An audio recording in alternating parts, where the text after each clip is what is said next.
Wa rahmatullahi wa barakatuh. Inch'Allah Rabbi, la grande famille, on va essayer de continuer avec les ismul isharati, c'est-à-dire les noms démonstratifs.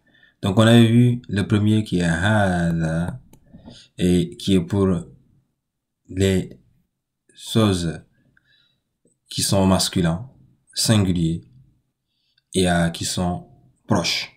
Et ça peut dire ceci, ce ou cette. Maintenant, voyons notre deuxième ismul ishara qui va être dhalika. Dhalika, il y a une seule chose qui le différencie de hadha. Donc, il va être singulier. Comme hadha, masculin.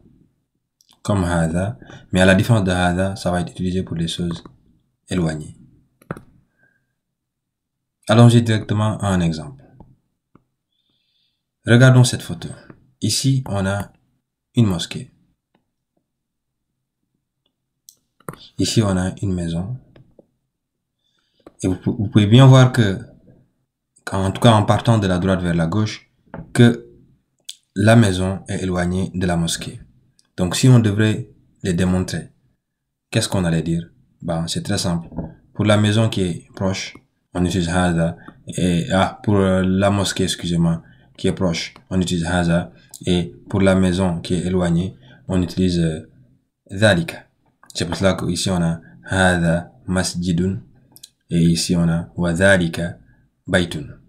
Voilà. Donc wa hadha masjidun, ceci est une mosquée, wa dhalika baytun, et cela est une maison. Mais il faut quand même faire attention parce que je vous ai dit ici que hadha et dhalika s'utilisent au singulier mais aussi au masculin, alors que en français, une maison et une mosquée c'est des féminins.